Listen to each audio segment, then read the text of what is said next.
하나님의 전에 나오신 여러분 환영하고 축복합니다. 하나님이 여러분을 사랑하십니다.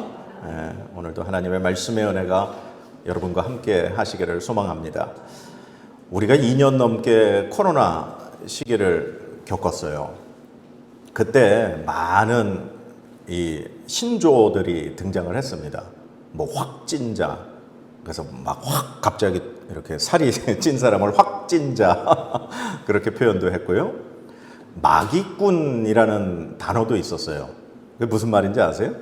마스크하고 사기꾼하고 합쳐진 말이에요. 마기꾼.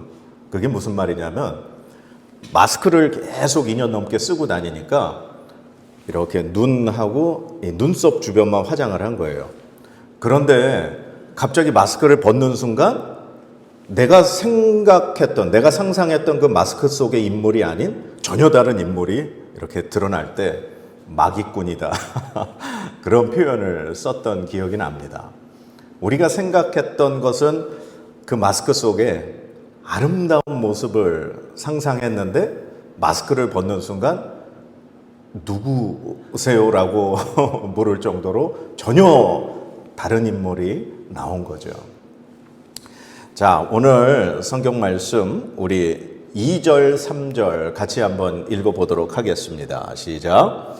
요한이 옥에서 그리스도께서 하신 일을 듣고 제자들을 보내어 예수께 여짜오되 오실 그이가 당신이오니이까 우리가 다른 일을 기다리오리이까. 아멘.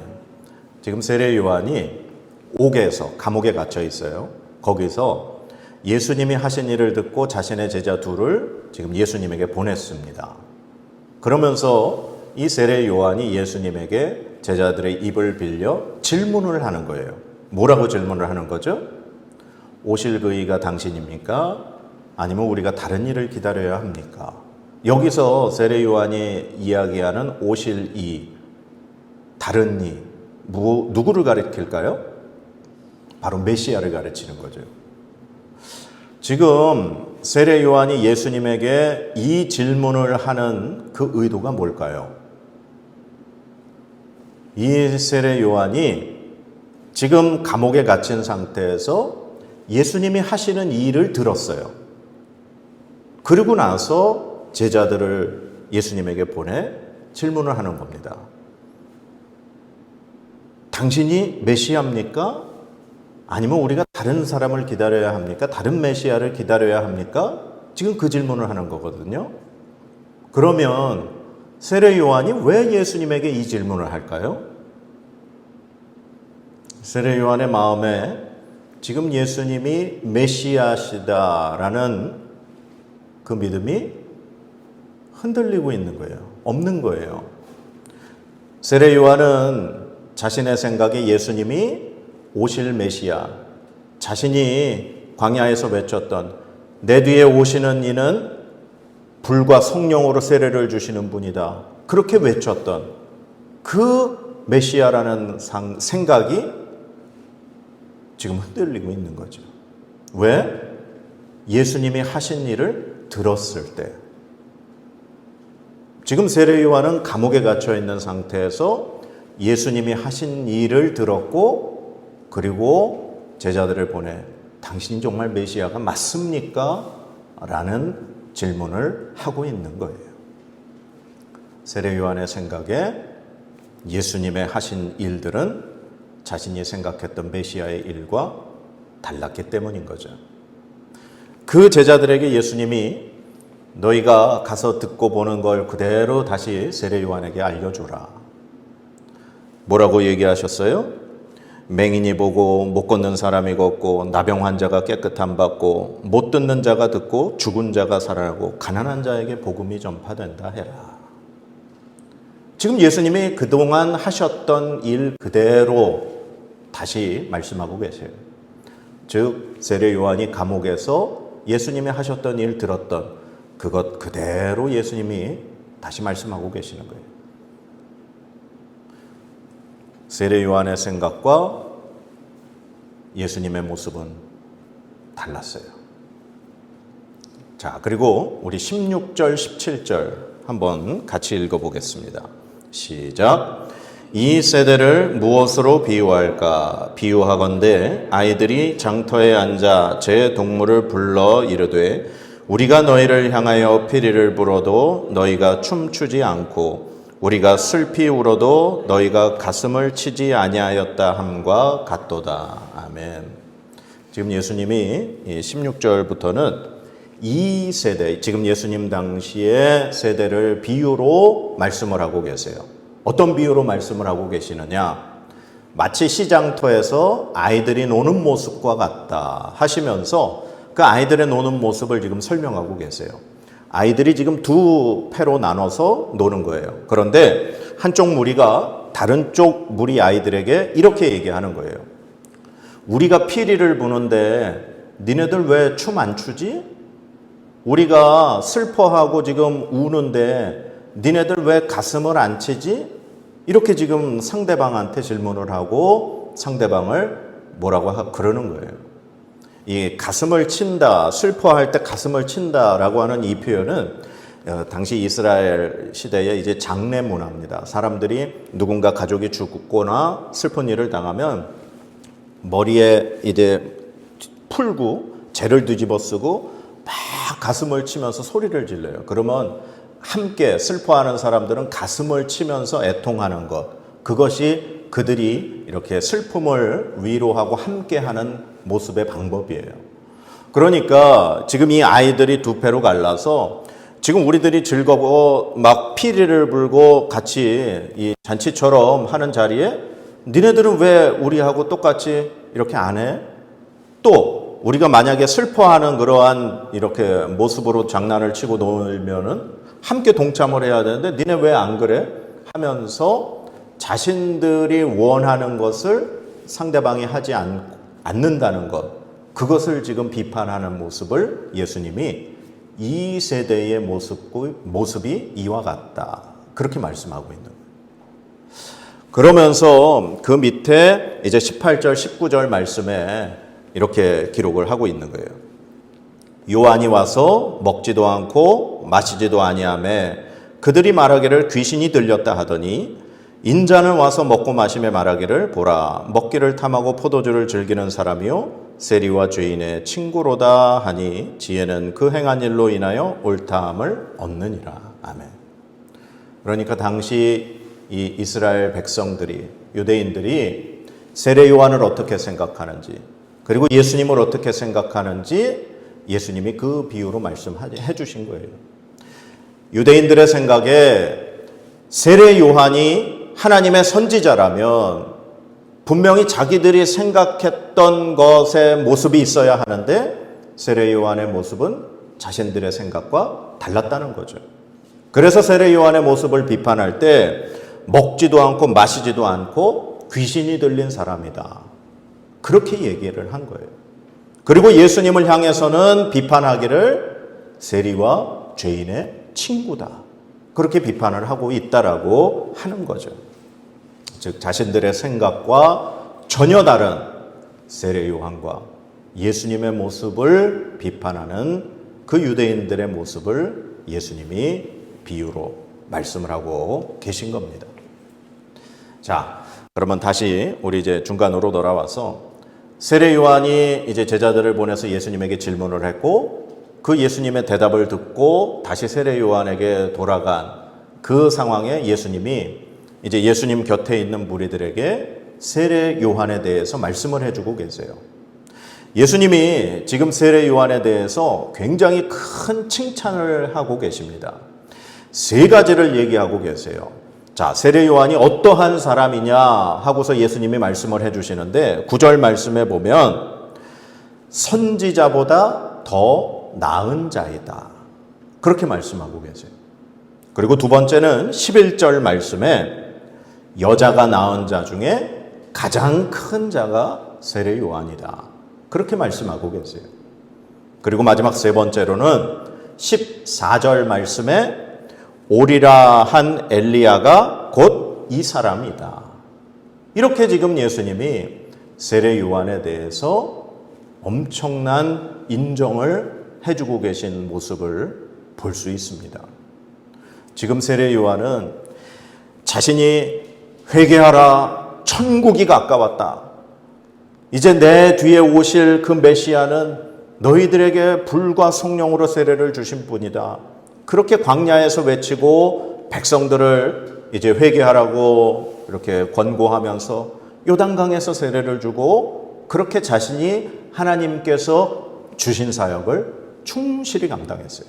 그러다가 그가 헤롯 왕이 자기 동생의 부인 삼은 그 사건을 비판했을 때 감옥에 갇히게 됐죠.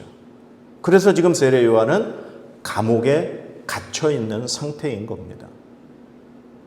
그런 그를 향해서 예수님은 엄청난 인정과 축복과 그의 상황에 대해서 말씀하고 계세요.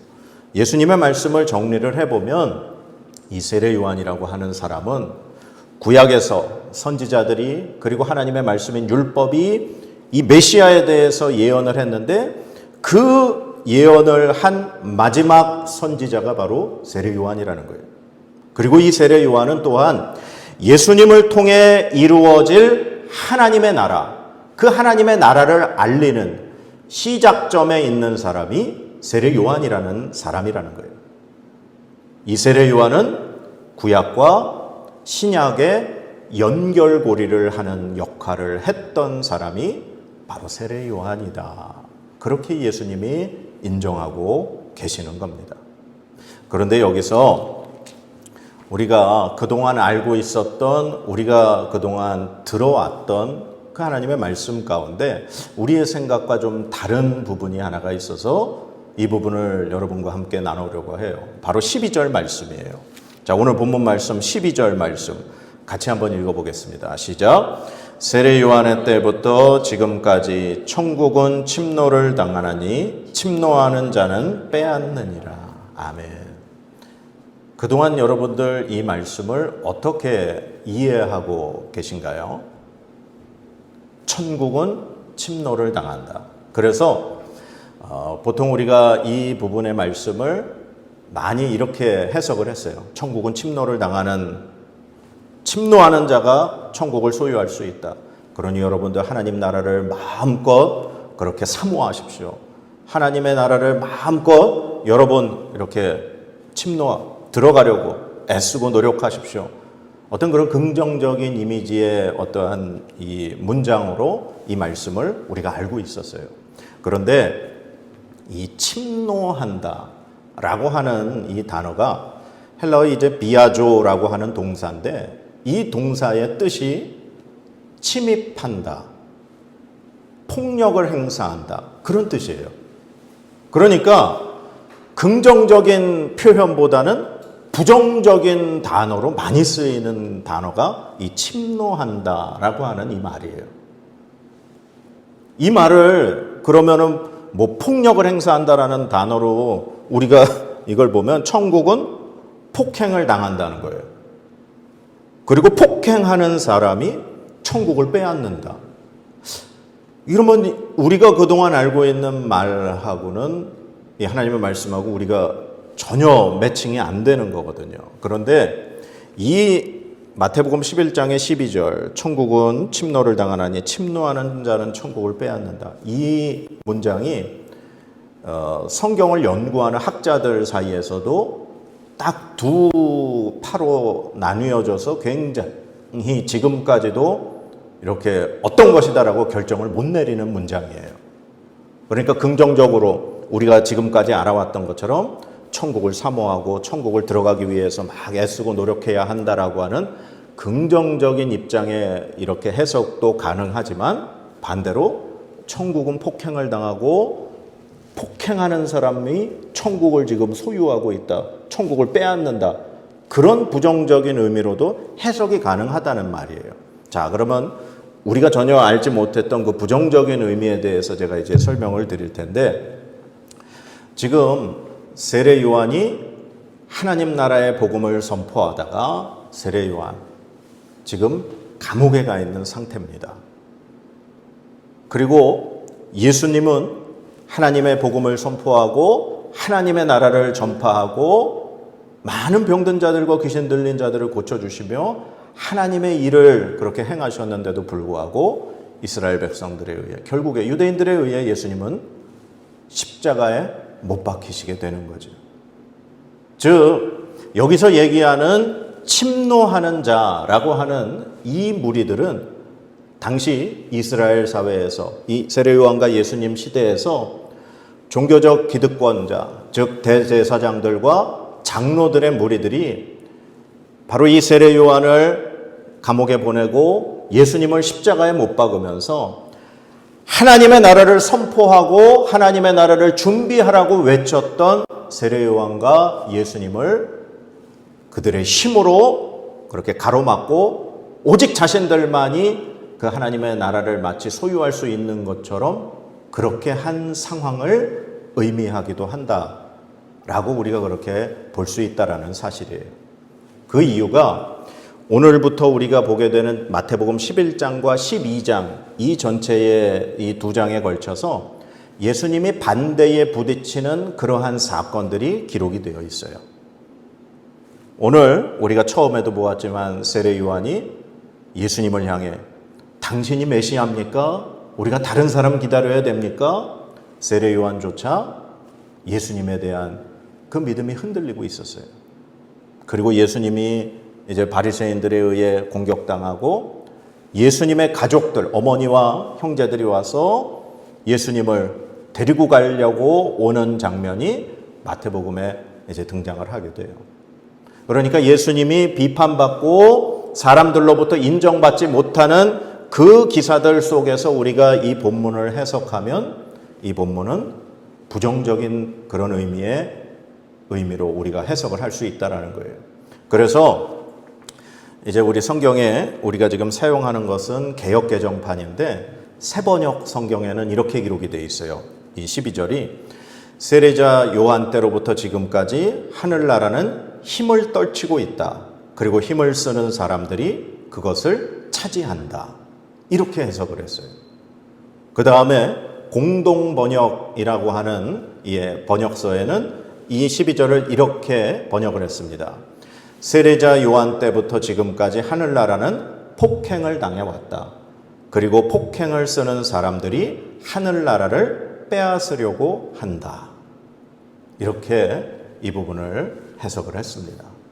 그러니까 천국이 침노를 당한다라고 하는 것은 지금 이 세례 요한과 예수님이 당시 유대 지도자들에 의해서 고통과 고난과 핍박을 받고 있는 그 상황을 예수님이 이렇게 말씀해 주고 계신 그 부분으로 우리가 이해할 수 있다라고 하는 거죠. 우리가 그동안 생각했던, 우리가 그동안 들어왔던 말씀과 좀 다른 부분이죠. 요즘 시대는 다 자기 생각이 옳다고 이야기하는 시대가 된 것 같아요. 이렇게 행동하면 안 됩니다. 또 이 믿음 생활 이렇게 하면 안 됩니다. 그리고 내가 얘기하는 이것이 맞는 겁니다. 많은 사람들이 자기가 세운 어떠한 기준이 옳은 방법, 옳은 것이라고 생각하고 이야기하는 그런 시대가 돼버렸어요. 세례 요한도 자신의 생각과 다른 예수님의 모습이 귀에 들렸을 때 저 사람이 정말 내가 생각했던 메시아가 맞나? 생각했어요. 그리고 예수님께서 이 시대를 비유로 말씀해 주실 때 우리가 피리 부는데 니네 왜 춤 안 춰? 우리가 슬퍼하면 니네도 같이 슬퍼해야 되잖아 라고 시장터에서 노는 아이들의 모습이 이 시대의 모습과 같다. 예수님 그렇게 말씀하고 계세요. 유대인들이 자신들이 생각했을 때 선지자 세례 요한의 모습 하면 어떤 이미지가 있는데 그것과 다르기 때문에 귀신 들렸다 그렇게 얘기해버려요. 그리고 예수님은 먹기를 탐하고 포도주를 즐기고 세리와 죄인의 친구들이다 그렇게 예수님을 비판하고 있습니다. 오늘날 그리스도인들도 많은 사람들이 내 생각과 다르면 저 사람은 잘못됐다, 저 사람들이 하는 행동은 잘못된 거다 그렇게 이야기하고 있어요. 그러나 우리가 정말 생각하는 것이 맞을까요? 우리가 생각하는 것에 정답은 어쩌면 없을 수 있습니다. 그러면 우리는 어디에 정답을 두어야 하는가? 바로 하나님의 말씀이죠. 하나님의 말씀에 기초한 우리의 믿음이 흔들리지 않을 때 우리는 올바른 길을 갈 수 있는 겁니다. 예수님이 세례 요한의 그 제자들에게 돌려보내시면서 하셨던 마지막 말씀이 있죠. 누구든지 나로 말미암아 실족하지 아니하는 자는 복이 있도다. 예수님에 대한 믿음이 흔들리지 않는 사람이 복이 있다. 그리고 이 시대를 향해 예수님이 비유로 하신 말씀 중에 마지막 19절의 마지막 부분에 이렇게 예수님 말씀하셨습니다. 지혜는 그 행한 일로 인하여 옳다함을 얻느니라. 즉 어떠한 행동의 결과로 옳다함을 얻게 된다라는 겁니다. 지혜라고 하는 것이. 우리는 정말 모든 것이 어렵고 힘들고 많은 가치관들이 다양한 이 시대를 살고 있어요. 우리에게는 기준이 필요합니다. 우리에게 흔들리지 않는 믿음의 기준은 하나님의 말씀에 있습니다. 그래서 하나님의 말씀에 기초하여 우리가 우리의 하나님의 그 말씀에 기초한 삶으로 나아갔을 때 하나님은 우리에게 삶의 분명한 열매를 맺게 해주실 것입니다. 그래서 그 열매를 통해 우리는 하나님 앞에 우리가 옳은지 그른지를 우리는 알 수 있게 될 것입니다. 사랑하는 여러분, 하나님의 말씀에 늘 기초를 두시기 바랍니다. 그리고 내가 무조건 옳다라고 주장하기보다 과연 내가 생각하는 것이 옳은가 하나님의 말씀에 다시 한번 비춰보아야 할 것입니다. 그리고 하나님을 향한 예수 그리스도를 향한 그 믿음이 흔들리지 아니하고 우리가 성실히 그렇게 살아갈 때 우리의 삶에는 하나님께서 주신 열매로 하나님이 인정하신 삶의 결과로 우리는 다른 사람들에게 말할 수 있을 것입니다. 이러한 삶이 저와 여러분의 삶이 되시기를 주님의 이름으로 간절히 축원합니다. 기도하겠습니다.